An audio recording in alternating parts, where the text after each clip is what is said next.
warahmatullahi wabarakatuh.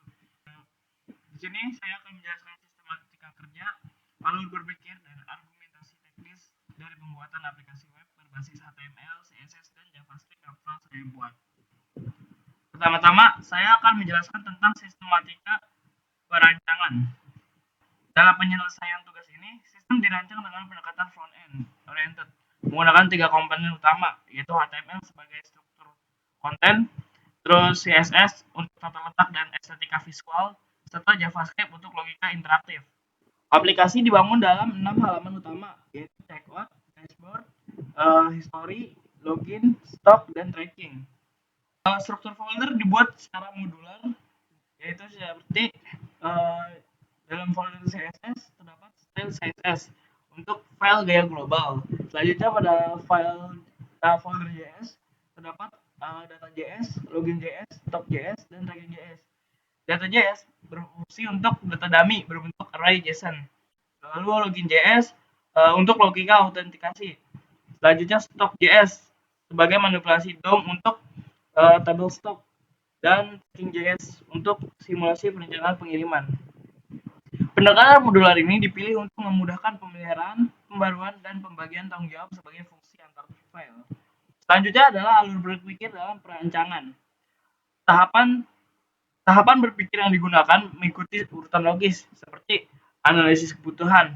Langkah pertama adalah memahami kebutuhan fungsional dari soal UTS, yakni bagaimana aplikasi harus mampu menerima input login pengguna, menampilkan data buku secara dinamis, mengelola interaksi antar muka seperti pop-up, alert, dan form, serta menyimulasikan proses pemesanan dan pelacakan. Dan di sini ditetapkan bahwa fokus utama adalah pada interaktivitas client-side tanpa koneksi server. Selanjutnya adalah perancangan struktur menggunakan HTML. HTML digunakan secara sematik, artinya setiap elemen dipilih berdasarkan fungsinya. Contoh, seperti header. Header berfungsi untuk bagian navigasi atau judul halaman. Selanjutnya juga ada di sini section. Section berfungsi untuk area login dan table seperti yang ada di history. Table ini berfungsi untuk menampilkan seperti stok buku. Dan selanjutnya pada halaman checkout terdapat form yang berfungsi untuk pemesanan. Pendekatan sematik ini meningkatkan keterbacaan kode dan validitas struktur HTML di mata validator web standar. Selanjutnya adalah desain dan responsivitas. Menggunakan CSS. CSS dibuat menggunakan pendekatan modern minimalis. Warna dominan biru untuk kesan profesional. Box shadow dan border radius untuk kedalaman visual. Layout fleksibel menggunakan flagbox dan media query agar responsif di perangkat mobile. Desain juga mempertimbangkan prinsip UX seperti tombol besar, jarak antar elemen yang cukup, dan hierarki warna untuk memadukan fokus pengguna. Selanjutnya adalah interaktivitas dan logika menggunakan JavaScript. JavaScript digunakan untuk memanipulasi DOM, yaitu dokumen objek model, seperti validasi form pada login, terus menampilkan tabel stok dari array JSON, dan menambahkan data baru secara dinamis, dan simulasi pelacakan pengiriman dengan proses timeline di tracking.js.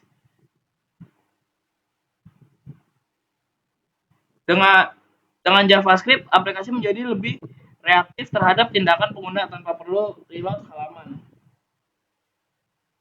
Nah, yang ketiga adalah argumentasi pemilihan pendekatan. Pemilihan teknologi murni HTML, CSS, dan JavaScript memiliki argumentasi seperti sesuai cakupan pembelajaran mata kuliah pemrograman web 1, di mana mahasiswa difokuskan pada penguasaan front-end fundamental tanpa framework kompleks.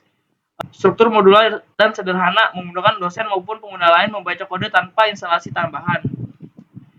Selanjutnya adalah simulasi data melalui array JSON di data.js, memungkinkan latihan manipulasi data seolah-olah terhubung ke database nyata. Penggunaan local storage sebagai penyimpanan sesi login merepresentasikan konsep penyimpanan sementara di sisi klien dengan tingkat keamanan dasar. Dengan cara ini, aplikasi tetap realistis tapi ringan dijalankan di lingkungan lokal. Selanjutnya adalah alur kerja logis aplikasi. Pertama ada pengguna membuka halaman login. Kedua, memasukkan email dan password. Ketiga, sistem mengecek data di data pengguna pada data.js. Jika cocok, data disimpan ke local storage lalu diarahkan ke dashboard. Dashboard tampil dengan sapaan waktu yang dinamis, menampilkan tombol navigasi untuk stok, tracking, checkout, history, dan logout. Sistem memproteksi agar dashboard hanya bisa diakses setelah login. Selanjutnya adalah halaman stok menampilkan katalog buku. Data diambil dari array data katalog. Pengguna dapat menambahkan data baru secara interaktif. Halaman checkout memungkinkan simulasi pemesanan. Halaman tracking menampilkan progres pengiriman.